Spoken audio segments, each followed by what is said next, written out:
Nah, saya mengawali dari situ. Soal kemudian tema kita pada hari ini terkait dengan Qofadis BUMN untuk kesejahteraan rakyat.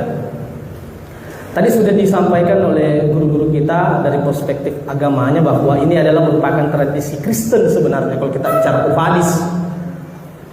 Kenapa tradisi Kristen? Karena Santo Petrus ketika dia bertanya di mana Tuhannya, istilah itu digunakan. Tetapi saya mau melihat dari perspektif hukumnya, karena saya diundang ke sini juga pada soal bahwa saya ini adalah praktisi hukum. Soal kemudian saya diundang juga sebagai mewakili lembaga bantuan hukum, karena saya adalah salah satu pengurus LBH, pengurus pusat Gerakan Pemuda Ansor.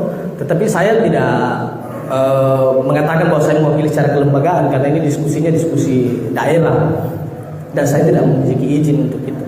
Nah, bicara soal Qofadis dalam perspektif hukum, itu kita bisa melihat bahwa Qofadis ini lebih menekankan, kalau perspektif itu perspektif agamanya tadi, kalau perspektif hukumnya menekankan kepada arah dan tujuan hukum itu mau dikemanakan.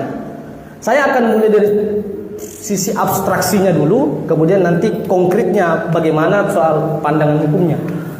Kalau sisi abstraknya, bahwa Qofadis itu dilihat dari arah dan tujuan. Bicara soal arah dan tujuan, saya ingin menyandingkan peristiwa ini pada teori yang kita kenal dengan istilah teori tujuan hukum yang diperkenalkan oleh Gustav Radbruch. Kalau teman-teman dari Fakultas Hukum mungkin paham soal itu.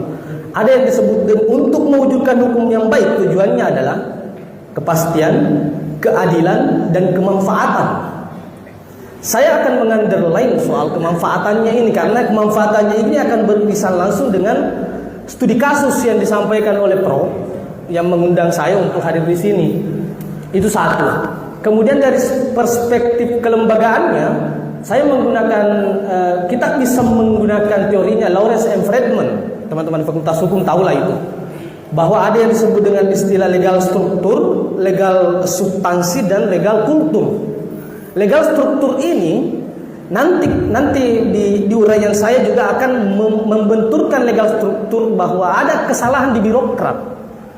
Kesalahan di birokrat itu adalah pada pemerintah daerah. Nanti kita akan uraikan itu. Kemudian legal kulturnya, saya mengunderline di legal kultur. Kenapa? Karena peristiwa ini seolah-olah menjadi kebiasaan. Menjadi kebiasaan di tengah masyarakat, kemudian diakui bahwa itulah tidak perlu